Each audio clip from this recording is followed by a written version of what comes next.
하나님 말씀 함께 볼까요? 하나님 말씀은 역대하 말씀입니다. 역대하 7장 말씀을 보겠습니다. 역대하 7장 11절로 14절까지의 말씀, 제가 가진 성경으로는 664쪽이 됩니다. 구약 성경 664쪽, 역대하 7장 11절로 14절까지의 말씀입니다. 제가 봉독해 드립니다. 자, 다 찾으셨죠? 찾으세요. 역대하 7장 11절로 14절 말씀, 제가 봉독하겠습니다. 솔로몬이 여호와의 전과 왕궁 건축을 마치고 솔로몬의 심중에 여호와의 전과 자기의 궁궐에 그가 이루고자 한 것을 다 형통하게 이루니라. 밤에 여호와께서 솔로몬에게 나타나서 그에게 이르시되, 내가 이미 네 기도를 듣고 이곳을 택하여 내가 제사하는 성전을 삼았으니 혹 내가 하늘을 닫고 비를 내리지 아니하거나 혹 메뚜기들에게 토산을 먹게 하거나 혹 전염병이 내 백성 가운데에 유행하게 할 때에 내 이름으로 일컫는 내 백성이 그들의 악한 길에서 떠나 스스로 낮추고 기도하여 내 얼굴을 찾으면 내가 하늘에서 듣고 그들의 죄를 사하고 그들의 땅을 고칠지라. 아멘. 정말 목마른 사슴 같은 사모함으로 나온 우리에게 생수가 되고 양식이 되는 복이 있기를 주님의 이름으로 축복합니다. 아멘. 여러분 모두의 얼굴을 직접 대면해서 배웠으면 훨씬 더 좋았을 텐데, 우리가 서로의 얼굴들은 보지 못하지만, 여러분들은 영상을 통해서 제 얼굴을 볼 수 있지만, 보지 못하는 가운데서도 성경 통독 설교는 계속 진행이 되어지고 있네요. 어느새 역대기 말씀입니다. 여러분, 역대기 말씀이 어떠셨습니까? 제 개인적으로는 생각으로 지금 여러분들이 꾸준하게 성경을 통독해 오셨다면 아마 이번 역대기에서 좀 고난을, 위기를 만난 분들이 굉장히 많지 않을까 생각을 해요. 많은 분들이 흔히 이야기하는 성경 통독의 첫 번째 관문은 레위기서죠. 레위기에 나오는 그 익숙하지 않은 단어들, 익숙하지 않은 것들이 우리를 넘어지게 합니다. 근데 저는 개인적으로 정말 어려운 부분이 통독을 할 때마다 느끼는 그 장벽, 역대기더라고요. 많이 나오잖아요. 1장부터 9장 계속해서 이 족보 이야기가 계속 나와요. 그러니까 우리 조상 족보 이야기도 그렇게 읽으면 재미없지요. 그런데 우리가 익숙하지 않은 이 족보 이야기를 계속 읽고 또 내용도 어쩌면 이미 읽어오신 열왕기 상하에 또 사무엘 상하의 말씀과 굉장히 부분적으로 겹치는 부분도 많이 있어요. 그래서 대충 넘어가자. 그리고 어떤 분들은 진작에 이렇게 덮어버리셨을지도 모르겠다는 염려 아닌 염려가 됩니다. 근데 여러분, 모든 하나님의 말씀이 그렇지만 역대기가 우리에게 준 아주 귀한 말씀이 있어요. 그래서 여러분들이 이 장벽을 넘어섰다면 축하드리고요. 혹시 지난 주간에 역대기를 통독하지 못하셨다면 이번 주 에스라서가 이제 짧잖아요. 그러니까 오늘 설교 말씀 들으시고 역대기에 대해서 다시 한번 생각을 고치시고 못 읽은 열왕기 상하, 역대기 상하 읽으셔서 성경 통독을 회복하시기를 주님의 이름으로 축복합니다. 아멘. 역대기는 원래 한 권으로 되어져 있어요. 이후에 이제 사람들이 이 분리를 좀 해 놓았죠. 근데 이 역대기의 그는 본래 어떤 그 의미를 가진 제목인가 하면 간과한 일들, 즉 지나쳐버린 일들 혹은 빠뜨린 기록들이라는 의미를 가지고 있는 책이에요. 그냥 사무엘 상하와 열왕기 상하가 마치 역사가가 기록하듯 이스라엘의 역사를 객관적으로 쭉 이렇게 놓았잖아요. 그런데 이 사무엘 상하에서 열왕기 상하에서 그냥 지나쳐 버린 기록들이 있어요. 빠뜨리고 넘어간 기록들이 있어요. 그 지나쳐 버리고 넘어간 것 중에 꼭 기록해야 되겠다고 생각한 것, 꼭 필요하다고 생각하는 것을 다시 기록해 놓은 것이 뭐냐? 간과한 것들, 빠뜨린 것들을 기록해 놓은 것이 뭐냐면 바로 이 역대기서가 됩니다. 뭐 일종의 보충하는 것이라는 의미도 되죠. 근데 이 사무엘 상하와 열왕기 상하에 비해서 역대기는 굉장히 늦게 기록된 것으로 보입니다. 즉 이스라엘 백성들이 남북으로 갈려지고 남유다와 그 북이스라엘로 갈려졌다가 북이스라엘이 망하잖아요. 남유다도 망해요. 그리고 포로로 잡혀가서 이제 바벨론에서 70년을 살아가요. 고레스 왕이 바벨론에서 왕이 그 칙령을 내려서 이스라엘 백성들을 예루살렘으로 유다로 돌려보내요. 역대기는 그것까지 기록을 해요. 즉 고레스 왕이 칙령을 내려서 이스라엘 백성들을 돌려보내는 것, 그리고 그 이후에 이스라엘 백성들의 삶의 영역들까지 기록을 하죠. 암시를 하고 보여주죠. 이게 역대기의 의미라고 할 수 있습니다. 사실 역대기서를 누가 기록했는지는 기록이 안 돼서 몰랐는데 많은 성경학자들이 아마 에스라가 기록했지 않았겠느냐라고 주장하는 분들도 있고, 에스라 말고 또 다른 레위인이 기록했을 것이다 라고 하는 분들도 있어요. 사실 뭐 누가 기록했나는 크게 우리에게 중요하지 않을 것입니다. 역대기는 크게 세 부분으로 구분되어집니다. 1장부터 쭉 해서 아담부터 다윗의 즉위까지 쭉 첫 번째 그 구분이 되죠. 두 번째는 다윗과 솔로몬이 통치하는 통일 왕국의 시대를 기록하고, 세 번째는 솔로몬 죽음 이후에 왕국의 분열과 포로 후 고레스 칙령이 발표되는 것까지, 마지막 부분까지 이어지고 있습니다. 이미 말씀드린 것처럼 열왕기 상하와 같은 시대를 다루는 것 같지만 그 내용은 사실 다른 내용들을 다루고 있다는 것을 기억하실 필요가 있어요. 열왕기는 선지자의 관점에서 보았다면 말이죠.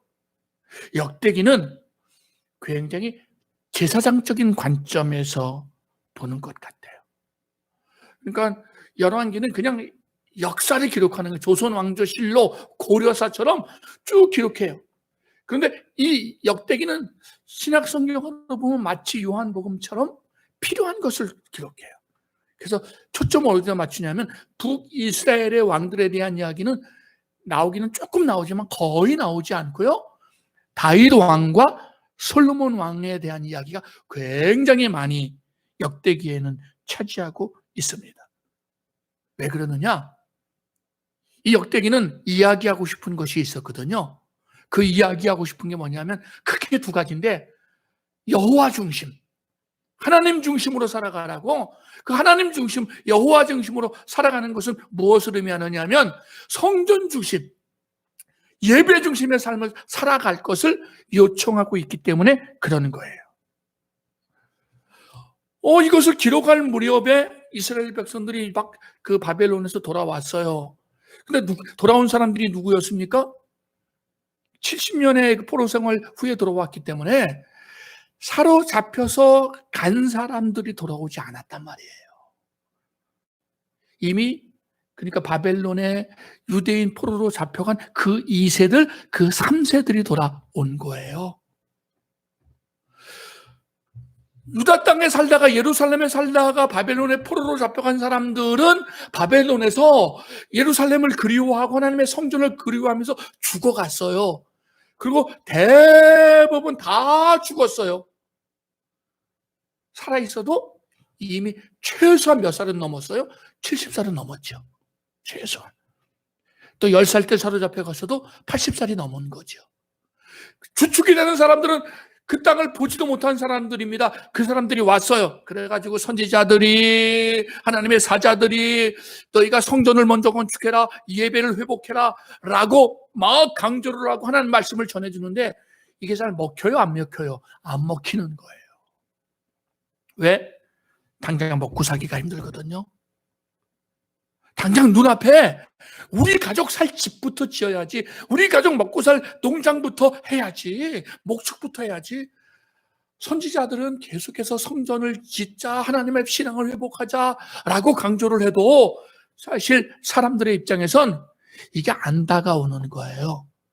저 역대기는요, 사람들에게 하나님 중심으로 다윗처럼 솔로몬 시대처럼 살면 어떤 복을 받을 것인가, 어떤 회복이 있게 될 것인가를 이야기해 주고 싶은 거예요. 그래서 이 역대기를 기록해요. 역대기를 기록해 가면서 봐라, 하나님 중심으로 살았던 다윗, 하나님 중심으로 살았던 솔로몬 시대에 나라가 이렇게 부강했다. 그리고 우리 민족이 이렇게 행복했다. 너희가 지금 여러 가지 삶의 환경이 어렵고 힘들지만 하나님 중심으로 돌아와라. 그러면 우리도 다시 다윗 때처럼 솔로몬 때처럼 회복될 것이다 라는 메시지를 전해주고 싶은 거예요. 하나님 중심, 성전 중심, 예배 중심의 삶, 제자 중심의 삶을 강조하고 있는 것입니다. 그래서 이스라엘 백성들이 다시 힘을 내서 다시 소망을 가지고 여호와 중심의 신앙으로 회복될 때 하나님의 축복을 기대하게 하기 위해서 역대기가 기록되어지고 있습니다. 사실 이미 여러분들이 읽은 것처럼 열왕기서 못지않게 역대기서의 내용도 아주 방대합니다. 그러나 저는 오늘 전체 말씀을 중심으로 해서 그러면 이 역대기를 통해서 우리에게 주는 교훈, 하나님이 우리에게 무엇을 말씀하시는가를 몇 가지 정도 살펴보려고 합니다. 첫째요, 역대기 전체가 주는 아주 중요한 교훈이 뭐냐면 하나님의 백성들은 하나님이 주인 되어서 하나님을 중심으로 살아가야 된다. 모든 인생이, 모든 성도가, 내가. 그게 역대기가 주는 첫 번째 교훈이에요. 자, 이스라엘 백성들이 출애굽을 했습니다. 광야에서 살아가잖아요. 광야에서 배회합니다. 자, 광야에서 장막을 치고 머물 때 모든 이스라엘 백성들 중심에 무엇이 있었습니까? 법궤가 있었죠. 법궤가 있었습니다. 그리고 레위 지파가 법궤를 중심으로 그 성막을 중심으로 그 부분으로 나눠서 성막 중심을 둘렀습니다. 그리고 그 레위인들 그 바깥으로는 12지파가 3지파씩 나눠서 또 각각 거주했습니다. 12지파가 있고 레위인이 있고 장막이 있었어요. 그 안에 법궤가 있었죠. 이게 뭐냐면 여호와가 우리의 중심입니다라는 뜻이에요. 하나님이 우리의 중앙입니다. 하나님이 우리의 주인입니다라는 의미가 법궤를 가운데 모시고 가는 거예요. 근데 행진할 때는 물론 앞에 행진할 때, 전쟁에 나갈 때는 앞에 하나님이 앞서 싸워주시니까, 그런데 이스라엘 백성들이 머물면 하나님이 항상 가운데 머무는 거예요. 근데 이게 이제 이스라엘 백성들이 그 가나안에 정착하면서 중심지가 좀 바뀌잖아요. 진로에다가. 그러면서 그 다윗 왕 시대에 예루살렘을 도성으로 정해요. 그러니까 다윗이 예루살렘을 도성으로 정하면서 자기 도읍지로 정하면서 하나님의 법궤를 장막을 모셔오려고 해요. 왜 그렇습니까? 하나님이 우리의 중심이라는 거죠. 매우 애석하게도 사울 왕은 하나님의 법궤에 대해서 전혀 관심이 없었어요. 그 사람은 뭐 하나님의 중심의 삶을 살지 않았으니까요. 다윗이 왕이 되면서 예루살렘이 정치, 경제, 사회, 문화의 중심이 되니까 이 중심에 하나님을 모셔오고 싶었죠. 그래서 법궤를 모셔오는데 여러분 어떤 사건이 벌어지게 됩니까? 다윗이 수레를 만들고, 그렇지? 소를 이렇게 해서 그 수레를 수레를 법궤를 모시고 끌고 오게 해요. 자, 그런데 기돈의 타작마당에서 어떤 일이 일어납니까? 소들이 갑자기 놀라서 버들쩍 뛰는 사건이 일어나잖아요. 그러니까 그 법궤를 모시고 오던 그 제사장 우사가 얼떨결에 급한 김에 어떻게 해요? 법궤가 떨어지게 생겼으니까 수레에 법궤를 싣고 이렇게 가는데 소가 후들쩍 놀라니까, 수레도 매했던 수레가 후들쩍 놀라니까 떨어지게 생겼으니까 그 제사장이 우사가 얼떨결에 이 법궤를 잡아버렸어요. 어떻게 됐을까요? 죽어버려요. 죽어버려요. 야, 이게 많은 사람들에게 시험거리가 되더라고요. 아니, 목사님, 그러면 하나님은 법궤가 떨어지기를 원하셨다는 거예요? 그렇게 묻는 분도 계셔요. 여러분, 여기에 아주 중요한 가치가, 주님의 메시지가 사실은 숨겨져 있어요. 다윗이 예루살렘에 하나님의 임재의 상징, 하나님의 영광의 상징인 법궤를 모시고 오는 것은 아주 잘한 생각이었고 옳은 생각이었죠. 그런데 뭐가 잘못됐어요? 하나님의 말씀, 하나님의 법궤를 옮기는 게 누구 뜻대로, 누구 원칙대로, 누구 말씀대로 해야 돼요? 하나님의 말씀대로 해야죠. 자, 출애굽기 25장에 보게 되면 하나님의 법궤는 어떻게 옮겨야 돼요? 제사장이 메고 옮겨야 돼요. 메고 옮겨야 돼요. 다윗 딴에는 정성을 들여서 뭐 새수레를 짰는지도 모르고 아주 든든한 암소를 했는지도 모르지만, 그러면 그렇게 하는 순간 법궤를 움직일 때 그 법궤를 움직이는 그 주체가 누가 되느냐? 하나님의 뜻이 사라져버리면 주인이 누가 되는 거죠? 내가 되는 거예요. 내가 하나님의 법궤를 옮겨 드리는 거야. 내가 만든, 내가 준비한 수레, 내가 준비한 소로 옮겨 드리는 거야. 여기는 무엇이 깔리게 돼요? 내가 안 옮겨 드리면 하나님 못 움직이셔. 내가 안 옮겨 드리면 하나님 못 움직이셔. 내가 옮겨 드리는 거야. 누가 주인이 돼요? 내가 주인이 되는 거야. 하나님 이걸 원치 않으셨죠. 그래서 야, 네가 주인인 줄 알아? 네가 안 옮겨가면 내가 못 옮겨갈 줄 알아? 웃기지 마. 나 이거 용납 못해. 하나님 백성들 마음, 아니 다윗의 마음에 하나님의 중심이 아니라 내 행위가 중심이 됐기에 이걸 저지하시고 어떻게 해요? 머물러 버리잖아요. 그래서 어떤 일이 벌어지게 됩니까? 급한 대로 그 가드 사람, 이방인이에요. 가드 사람 오벳 에돔의 집에 잠시 동안 법궤가 머무르게 돼요. 자, 여러분, 어떤 일이 일어날까요? 하나님이 오벳 에돔의 집에 복을 주신 줄 믿습니다. 이게 무슨 뜻인 줄 아세요? 사실은 이스라엘 사람들이 잘나서, 다윗이 잘나서 하나님 뭔가 해서 하나님이 붙어주시는 것이 아니란 이야기겠고, 하나님이 원하면, 하나님이 마음만 먹으면, 하나님이 기뻐하시면 누구든지 하나님이 거하시는 그곳에 하나님의 은혜와 하나님의 축복이 머무는 것을, 하나님이 개인과 가정과 민족과 열방의 주인이신 것을 보여주고 계시는 줄 믿습니다. 이거 잊지 말라는 이야기예요. 우리 이거 잊으면 안 돼요. 이거 잊으면 큰일 나요. 오벳 에돔의 집에 하나님이 복을 주시잖아요. 임재하시는 건 하나님 마음이에요. 복 주시는 건 하나님 마음이에요. 내가 수레를 준비하고, 내가 예배당을 준비하고, 내가 뭘 준비해서 하나님이 거기서 덧붙여 주셔서 덧부살이 하시는 게 아니라 하나님이 계시는 그곳은 이방인의 집이어도 임재와 영광이 나타나는 거죠. 사랑하는 형제 자매들이여, 우리 푸른숲 가족들이여, 하나님의 임재 안에 살아가시기를 원합니다. 하나님의 마음에 맞는 삶을 살아가시기를 원합니다.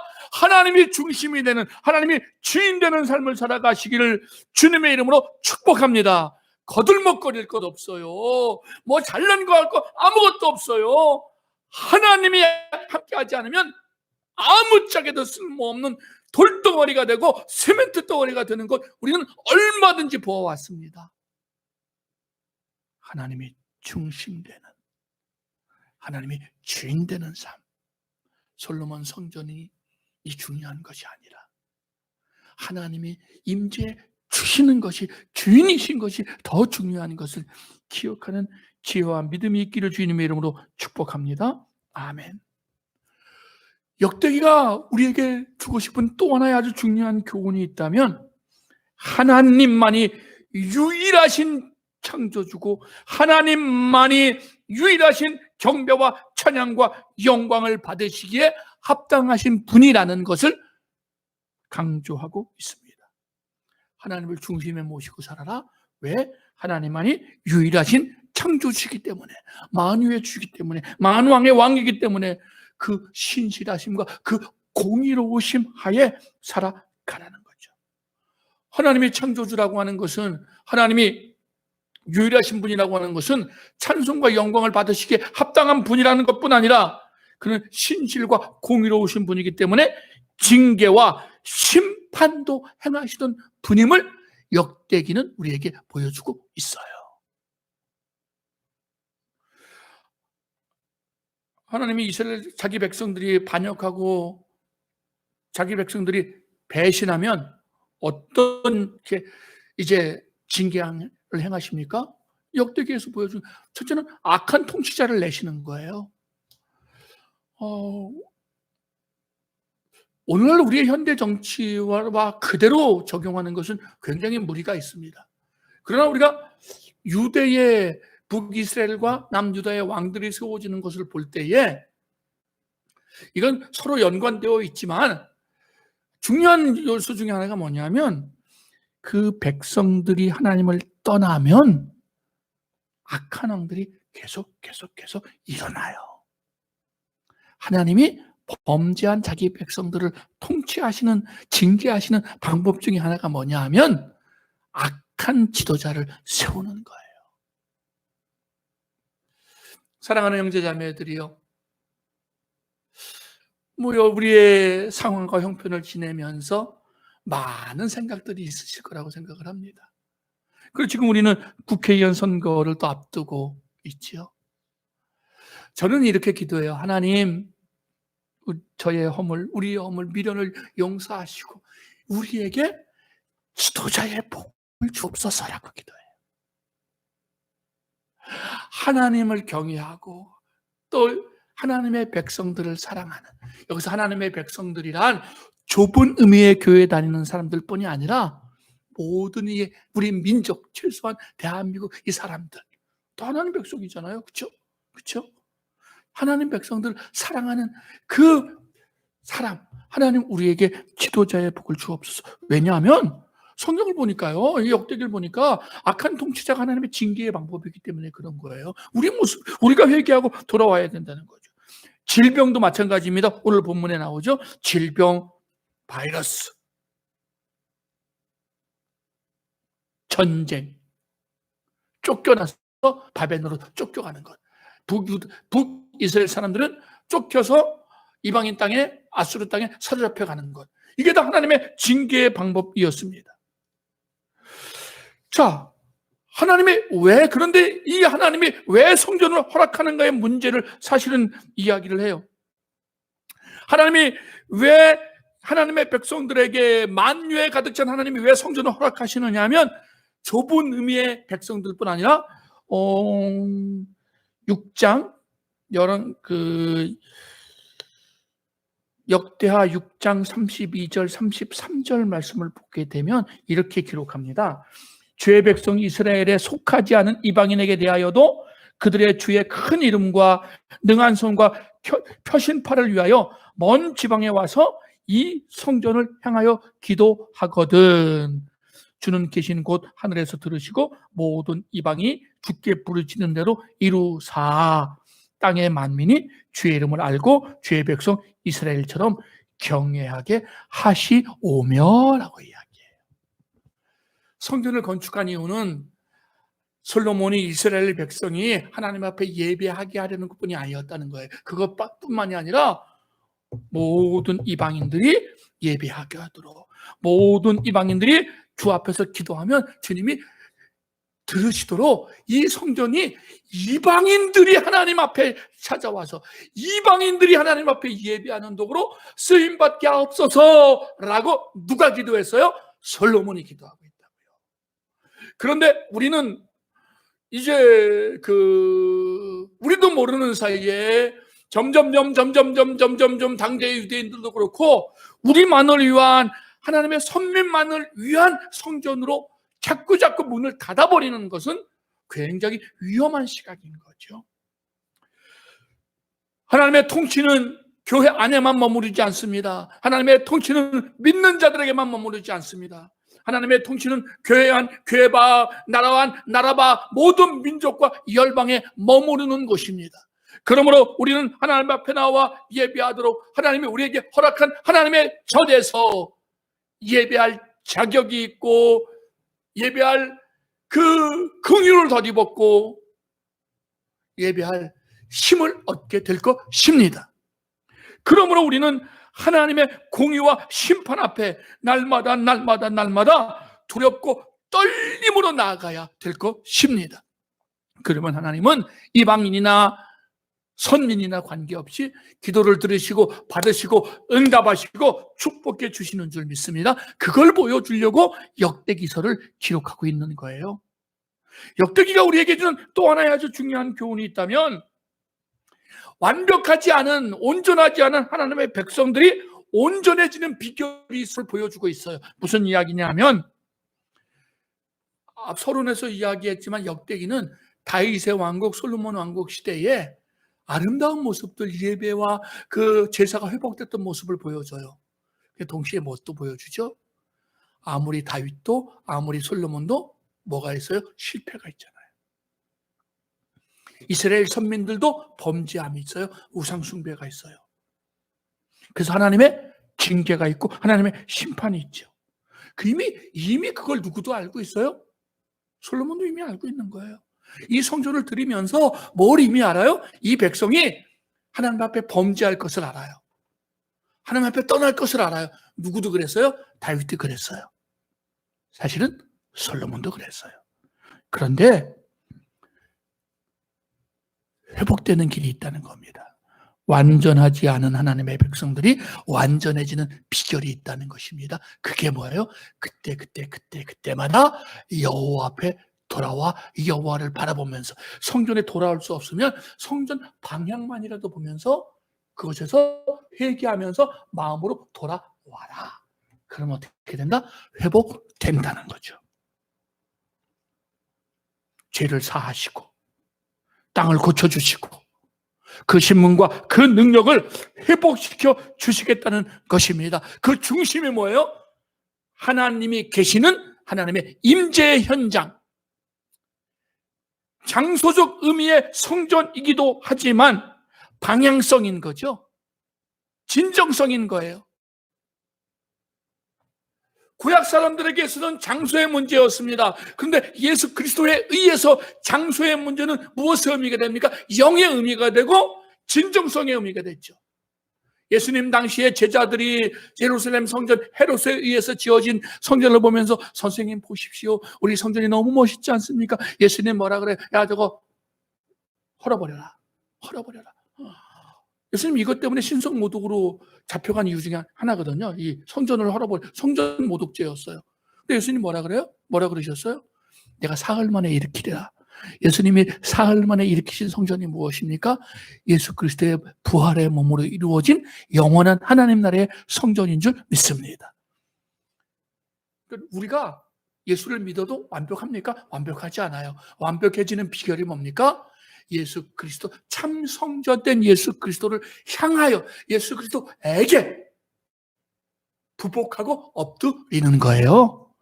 그러면 완벽하지 못한 우리가 온전한 그리스도의 백성이 되고 하나님의 백성이 되고 하나님의 자녀가 되어서 구원을 경험하고 축복을 경험하고 은혜를 경험하게 될 줄 믿습니다. 완벽하지 않은, 온전하지 않은 하나님의 백성들은 하나님 앞에 나아옴으로 온전해지고 완벽해지고 온전한 백성으로, 자녀로 살아가게 될 줄 믿습니다. 마지막 한 가지 역대기가 우리에게 주는 귀한 교훈이 있다면 그것은 우리의 선입견과 우리의 이기주의에서 벗어나라는 것입니다. 사실은 제가 지난주 열왕기를 말씀을 나눌 때 드리고 싶었는데 못 드리고 넘어가서 오늘 결론처럼 이 말씀을 드리고 싶어요. 여러분, 우리가 열왕기상하, 역대기상하를 이렇게 쭉 읽으면서 그래도 단연코 눈에 띄는 멋진 사람이 누구냐면 솔로몬이잖아요. 그렇죠? 솔로몬의 지혜, 솔로몬 성전, 솔로몬의 어떤 그런 받은 축복들.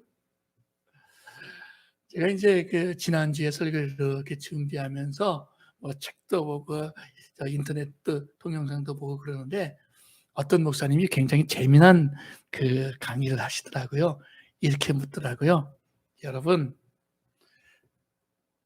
우리가 솔로몬이 하나님의 사람이라고 이렇게 믿는데 솔로몬에게서 정말 우리가 얻고 싶은 것, 추구하고 싶은 것이 뭔지 아십니까? 라고 물으면서 성도들이 솔로몬을 통해서 얻고 싶은 것과 목회자들이 솔로몬을 통해서 얻고 싶은 게 각각 다르다 그러더라고요. 근데 사실 우리가 성경을 아주 냉철하게 읽어보면 솔로몬이 하나님 주시는 지혜와 믿음을 가지고 선을 행하고 별로 안 되거든요.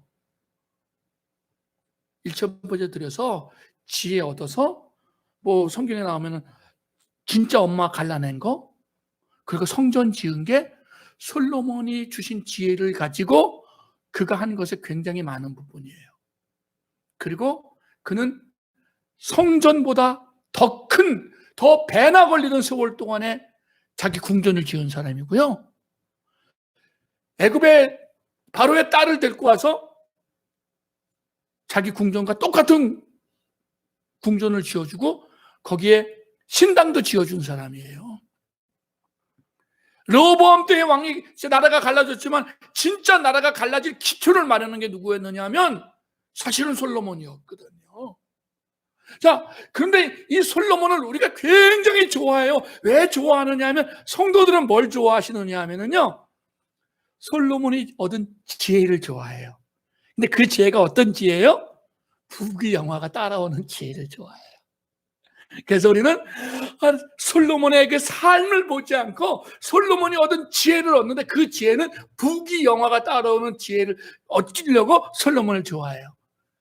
근데 제 얘기가 아니라 제가 들었던 강의, 목사님의 강의를 따르면 저도 동의합니다만 목사님들이 솔로몬의 이야기 중에서 제일 좋아하는 게 뭔지 아십니까, 여러분? 일천번제를 제일 좋아해요. 성도들에게 일천번제 드려라, 일천번제 드려라를 제일 좋아한다는 거예요. 여기서 이미 알고 계신 분들도 계시겠지만 일천번제는 1000번의 제사가 아니라고 말씀을 드렸습니다.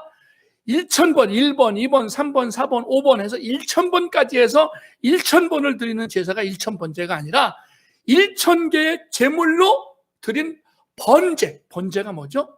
짐승의 각을 뜨고 갈라서 불태워 드리는 제사가 번제였거든요. 그러니까 1000의 제물을 번제로 드린 제사가 1000의 번제예요. 그러니까 1000번 제사가 아니라 1000의 번제예요. 근데 목사님들은 1000번의 제사를 좋아한다는 거죠. 그러면서 여러분 1000번을 1000원씩만 드려도 100만 원이고 10,000원씩 드리면 1000만 원인 거예요. 3년 동안에 다른 정해진 헌금 외에 11조 감사헌금 외에도 100만 원 혹은 1000만 원 헌금을 드리면 얼마나 좋겠냐 그러면서 그래서 목사님들이 일천번지를 좋아한다 그러더라고요. 이게 뭐예요? 선입관이에요. 이기주의예요.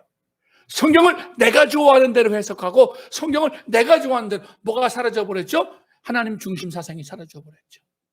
하나님의 마음이 사라져버렸어요.